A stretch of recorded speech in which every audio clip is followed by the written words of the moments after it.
ಈ ರಾಜ್ಯದ ಜನತೆಗೆ ರಕ್ಷಣೆ ಕೊಡ್ತಾರೆ ಇವರು. ಅಲ್ಲಿ ನೋಡಿದ್ರು ಮೊನ್ನೆ ಬೆಳಗಾವಿ ಒಳಗೆ ಶಾಸಕರ ಮಗ ಅವನ BDCC ಬ್ಯಾಂಕ್ನ ನೌಕರ ಸಂಘದ ಅಧ್ಯಕ್ಷನಂತೆ, ಅವನ ತಲೆ ಬುರುಡೆ ಹೊಡೆದವ್ರೆ. ಅವನು ತಗೊಂಡೋಗಿ ಆಸ್ಪತ್ರೆಯಲ್ಲಿ ಹಾಕವ್ರೀಗ. ಇದಕ್ಕೇನ್ರಿ ನಿಮ್ಗೆ ಅಧಿಕಾರ ಕೊಟ್ಟಿರೋದು ಸಿದ್ದರಾಮಯ್ಯನವರೇ? ನಿಮ್ಮ ಶಾಸಕರನ್ನ ಗೆಲ್ಲಿಸಿರೋದಿಲ್ಲಿ ರಾಜ್ಯದ ಜನ. ಭದ್ರಾವತಿಯಲ್ಲಿ ಏನಾಯಿತು ಅಂತ ಗೊತ್ತು, ಅವಳು ಯಾರೋ ಹೆಣ್ಮಗಳಿಗೆ ಎದುರಿಸಿ ಬಾಯಿಗೆ ಹೊಲಿಗೆಯಾಗಿ ನಿಲ್ಲಿಸ್ಬಿಟ್ರಿ ಮಾತಾಡೋದಕ್ಕೆ, ಕಂಪ್ಲೇಂಟ್ ಕೊಡೋದಕ್ಕೆ. ಎಷ್ಟು ಬೇಕು ಉದಾಹರಣೆಗಳು ನಿಮ್ಮ ಸರ್ಕಾರದಲ್ಲಿ? ಇದು ಸರ್ಕಾರನ ಬಳ್ಳಾರಿ ರಿಪಬ್ಲಿಕ್ ಅಂತೆ. ಬಳ್ಳಾರಿ ರಿಪಬ್ಲಿಕ್ ಆಗಿಬಿಡಲ್ಲ, ಒಂದು ಜನಾರ್ದನ್ ರೆಡ್ಡಿ ರಿಪಬ್ಲಿಕ್. ಮೊದಲು ಈ ರಾಜ್ಯದಲ್ಲಿ ಸಂಪೂರ್ಣವಾಗಿ ಜನ ಅವತ್ತು ಏನು ಸಿದ್ದರಾಮಯ್ಯನವರು ವಿಧಾನಸಭೆ ಒಳಗೆ ಇದೆಂಥದ್ದು ನಮಗೆ ಬರಲ್ಲ ಸ್ಟೈಲ್, ಅದು ಅವ್ರ ಸ್ಟೈಲ್ ನಮಗಿಲ್ಲ, ನಾವು ಬಾಡಿ ಸ್ವಲ್ಪ ವೀಕು. ಏನು ವಿಧಾನಸೌಧದಲ್ಲಿ ವೀರಾವೇಶ ನಡ್ಕೊಂಡು ಡ್ಯಾನ್ಸ್ ಮಾಡ್ಕೊಂಡು ಹೋದರು. ಅದೆಂಥದ್ದು ಕತ್ತಿ ಹಿಡ್ಕೊಂಡು ಪತ್ತಿ ಹಿಡ್ಕೊಂಡು ಟೋಪಿ ಹಾಕೊಂಡು ಹೋದರು ಬಳ್ಳಾರಿಗೆ. ಈಗ ಅದೇ ಜನವೇ ಸರ್ವನಾಶ ಮಾಡ್ತಾರೆ, ನಿಮ್ಮನ್ನು ಬರೆದಿಟ್ಕೊಳ್ಳಿ, ಸರ್ವನಾಶ ಮಾಡ್ತಾರೆ. ಈ ರಾಜ್ಯದ ಕೊನೆಯ ಮುಖ್ಯಮಂತ್ರಿ ಕಾಂಗ್ರೆಸ್. ಇವತ್ತು ಡೇಟ್ ಬರೆದಿಟ್ಕೊಳ್ಳಿ. ಈ ರಾಜ್ಯದ ಕೊನೆಯ ಮುಖ್ಯಮಂತ್ರಿ ಕಾಂಗ್ರೆಸ್ಸು, ಕೊನೆಯ ಆಡಳಿತ ಕಾಂಗ್ರೆಸ್ದು ಈ ರಾಜ್ಯದಲ್ಲಿ.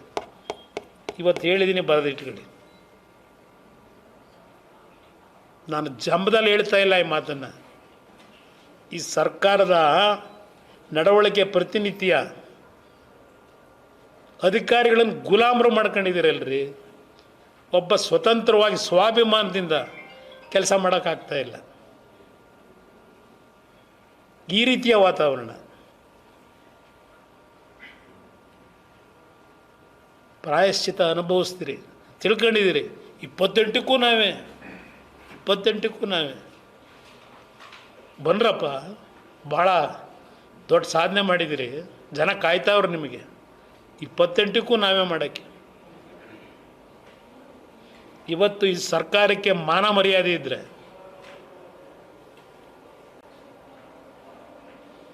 ಮೊದಲು ಆ ಹೋಮ್ ಮಿನಿಸ್ಟ್ರು ಆ ನಕಲಿ ಶಾಮನ್ ಕೆಲಸ ಬಿಟ್ಟು ಹೋಮ್ ಮಿನಿಸ್ಟ್ರಾಗಿ ಗತ್ತೇನಿದೆ ಅನ್ನೋದನ್ನ ತೋರಿಸಿ ಕೆಲಸ ಮಾಡಲಿ. ಏನು ಅರೆಸ್ಟ್ ಮಾಡೋದು ಯಾವ ದೊಡ್ಡ ವಿಷಯ? ಯಾವ್ಯಾವ ಥರ ಅರೆಸ್ಟ್ ಮಾಡಿದ್ದೀರಿ ನಾನು ನೋಡಿದ್ದೀನಿ ರಾಜ್ಯದಲ್ಲಿ. SIT ರಚನೆ ಮಾಡ್ಕೊಂಡು ಯಾವ ಥರ ನಡ್ಕೊಂಡಿದ್ದೀರಿ ಅನ್ನೋದು ಗೊತ್ತಿದೆ ನನಗೆ. ಪೊಲೀಸ್ ಇಲಾಖೆನ ಯಾವ ರೀತಿ ದುರ್ಬಳಕೆ ಮಾಡ್ಕೊಂಡು. ಮೇಲೊಬ್ಬ ಇದ್ದಾನೆ, ಕಾಯ್ತಾ ಇರ್ತಾನೆ. ಇದ್ಯಾವುದೋ ನಮ್ಮ ಕೈಲಿಲ್ಲ. ನಾನು ಅದಕ್ಕೆ ಕೇಳಿದೆ, ರಾಗ ದ್ವೇಷದಿಂದ ಇವತ್ತು ನಾನು ಈ ಮಾಧ್ಯಮದ ಮುಂದೆ ನನ್ನ ಭಾವನೆ ವ್ಯಕ್ತಪಡಿಸ್ತಿಲ್ಲ ಅಂತ ಹೇಳಿದೆ. 2 ಪೋಸ್ಟ್ಮಾರ್ಟಮ್ ರಿಪೋರ್ಟ್ನ ಯಾವ ಕಾರಣಕ್ಕೆ ಮಾಡಿದ್ರು ಕೊನೆಗೆ ಹೇಳಿದ್ದೀನಿ ನಿಮಗೆ. ಅಧಿಕಾರ ಇದೆ ಅಂತ ಹೇಳಿ ವಿರೋಧ ಪಕ್ಷಗಳನ್ನು ಬಗ್ಗಬಡಿತೀವಿ ಅಂತ ತಿಳ್ಕೊಂಡಿದ್ರೆ ಸಾಧ್ಯ ಇಲ್ಲ ಈ ದೇಶದಲ್ಲಿ. ಭಾಳ ಜನ ಅಳೆದು ಹೋಗಿದ್ದಾರೆ, ಯಾರೂ ಉಳಿದಿಲ್ಲ. ಯಾರಿಗೂ ಶಾಶ್ವತ ಅಲ್ಲ ಇದು.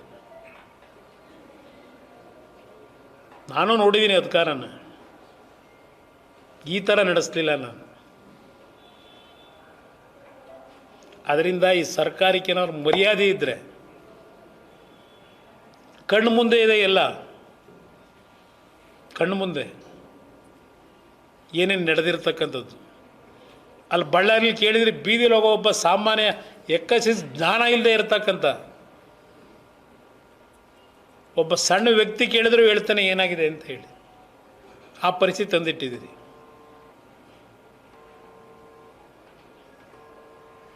ಅದರಿಂದ ಇದೆಲ್ಲ ಬಿಟ್ಟು ನಿಜಕ್ಕೂ ನೀವು ಸತ್ಯವಂತರೇ ಇದ್ದರೆ ಸತ್ಯ ಹೊರಗಿಡಿ. ಯಾರಿಗೆ ಇವತ್ತು ಶಿಕ್ಷೆ ಆಗಬೇಕಾಗಿದೆ? ಶಿಕ್ಷೆ ಬೇಕಾಗಿರೋದು ದ್ವೇಷಕ್ಕಲ್ಲ,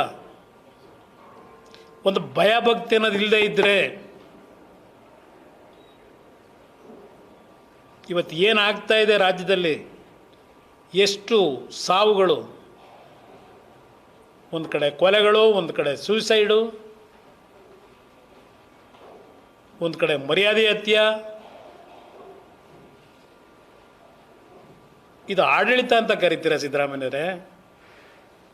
ನಿಮ್ಮಿಬ್ಬರ ಕುರ್ಚಿ ತೆವಲಿಗೆ ಆಡಳಿತ ಅನ್ನೋದನ್ನ ಸಂಪೂರ್ಣವಾಗಿ ನಾಶ ಮಾಡಿ ಅಧಿಕಾರಿಗಳನ್ನು ಯಾವ ಮಟ್ಟಿಗೆ ಇಳಿಸಿದ್ದೀರಿ? ಇವತ್ತೆಲ್ಲ ಅವ್ರಿಗೆ ಏನೋ ಅಲ್ಲಿ ಪ್ರಾಮಾಣಿಕವಾದ ಕೆಲಸ ಮಾಡ್ತಕ್ಕಂಥ ಅಧಿಕಾರಿಗಳನ್ನು ದುರ್ಬೆಯಾಗಿ ಹುಡುಕ್ಬೇಕೀಗ. ನೀವೇನೋ ನಿಮ್ಮ ತೀಟೆಗಳು ತೀರಿಸ್ಕೊಂಡು ಹೋಗ್ತೀರಿ. ಮುಂದಿನ ಪೀಳಿಗೆ ಏನಾಗಬೇಕು,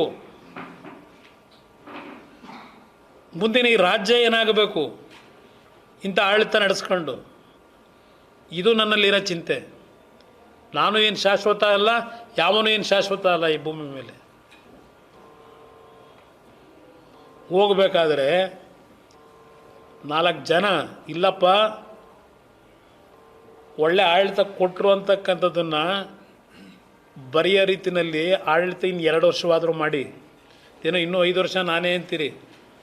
ಅವ್ರು ನೋಡಿದ್ರೆ ಇಲ್ಲ ಜನವರಿ 20, 29, 30 ಪಾಪ ಯಾರು ಹೇಳ್ತಾನೆ ಅವರೇ ಬದಲಾವಣೆ ಅಂತ ಹೇಳಿ. ನೀವಿರ್ತಿರೋ ಅವರಿರ್ತಿರೋ ನನಗೆ ಸಂಬಂಧ ಇಲ್ಲ. ಜನತೆ ಬಗ್ಗೆ ಭಯ ಭಕ್ತಿ ಇಟ್ಕೊಳ್ಳಿ, ಗೌರವ ಇಟ್ಕೊಳ್ಳಿ.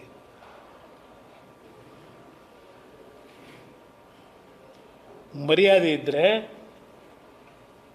ಯಾರು ಇಲ್ಲಿ ರಾಜೀನಾಮೆ ಕೊಡಬೇಕು, ಯಾರಿನ ತಪ್ಪಾಗಿದೆ ಪ್ರಾಯಶ್ಚಿತ ಯಾಕೆ ಪಡ್ಕೋಬೇಕು ತೀರ್ಮಾನ ನೀವು ಮಾಡ್ಕೊಳ್ಳಿ ಅಂತಕ್ಕಂಥದ್ದು ಹೇಳಲಿಕ್ಕೆ ಬಯಸ್ತೀನಿ. ಕೊಟ್ಟವ್ರಲ್ಲಾಗಿ 25 ಲಕ್ಷ ಯಾವ ಅಕೌಂಟಿಂದ ಕೊಟ್ಟವ್ರೆ? 25 ಲಕ್ಷ. ಇನ್ಕಮ್ ಟ್ಯಾಕ್ಸ್ ಏನು ಮಾಡ್ತಾ ಇದೆ? 25 ಲಕ್ಷ ಮೂಟೆಯಲ್ಲಿ ತಗೊಂಡೋಗಿ ಕೊಟ್ಟು ಬಂದ್ರಲ್ಲ, ಯಾವ ದುಡ್ಡು ಅದು? ಹಾಂ,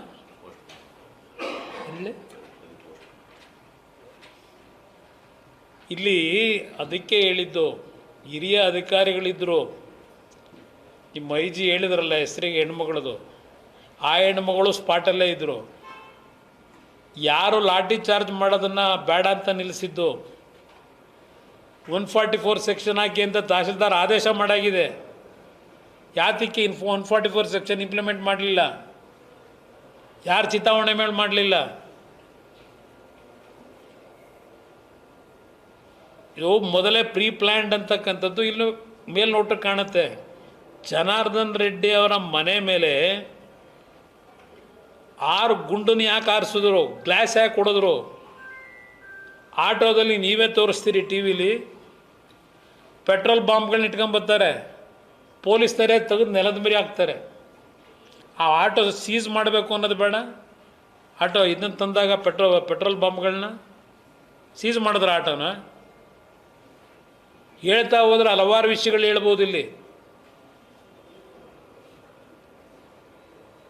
ಯಾತಕ್ಕೆ ಪೆಟ್ರೋಲ್ ಬಾಂಬ್ ತಂದರು? ತಂದವ್ರು ಯಾರು? ಜನಾರ್ದನ್ ರೆಡ್ಡಿ ಮನೆ ಮುಂದೆ. ಏನು ಜನಾರ್ದನ್ ರೆಡ್ಡಿ ಮಧ್ಯೆ ತಂದು ಇಟ್ಕೊಂಡಿದ್ರಾ?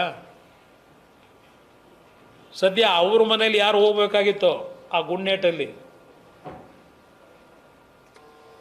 ಈಗ ಅದು ಎಂಥದೋ ಯಾರ್ಯಾರಿಗೆ ಗನ್ ಕೊಟ್ಟವ್ರೆ, ಯಾಕೆ ಕೊಟ್ಟವ್ರೆ, ಈಗ ತನಿಖೆ ಮಾಡ್ಕೊತಾರಂತೆ ನಮ್ಮ ಡೆಪ್ಟಿ CM. ಅದಕ್ಕೆ ಅಮೇರಿಕದಿಂದ ಕರ್ಕೊಂಬರಕ್ಕೆ ಹೇಳೋರಲ್ಲ, ನಮ್ಮ ಕೈಲಿ ಆಗಲ್ಲ, ಕರ್ನಾಟಕದಲ್ಲಿ ನಾವೆಲ್ಲ ನರ್ಸತ್ತಿದ್ದೀವಿ, ಅಮೇರಿಕದಿಂದ ಕರ್ಕೊಂಬರಲಿ ಅಂತ ಹೇಳ್ತಾವ್ರೆ. ನನ್ನ ಇವ್ರು ಯಾವ ಎನ್ಕ್ವೈರಿ ಮಾಡ್ತಾರೆ ಇವರು? CBI ಕೇಳಿದ್ರೆ ಅದಕ್ಕೇನೋ ಒಂದು ಹೇಳ್ತಾರೆ. ಇವರು ಯಾರೋ ಒಬ್ಬರು ನಮ್ಮ ವಿರೋಧ ಪಕ್ಷದ ನಾಯಕರೇ ಸಿಟ್ಟಿಂಗ್ ಜಡ್ಜ್ ಕೈಲಿ ಮಾಡಿಸಿ ಅಂದವ್ರೆ.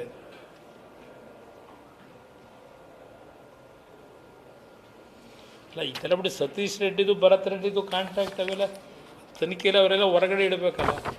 ಅವ್ರು ರೈಟ್ ಹ್ಯಾಂಡೇ ಅವರು. ಹಾಂ, ಇನ್ನೇನು ಮಾಡ್ತಾರೆ? ಕರ್ನಾಟಕ ರಾಜ್ಯದಲ್ಲಿ ಅವ್ರಿಗೆ ರಕ್ಷಣೆ ಇಲ್ಲ ಅಂದಾಗ ಕೇಂದ್ರ ಗೃಹ ಸಚಿವರಿಗೆ ಪತ್ರ ಬರೆದವ್ರೆ, ರಕ್ಷಣೆ ಕೊಡಿ ಅಂತ ಹೇಳಿ.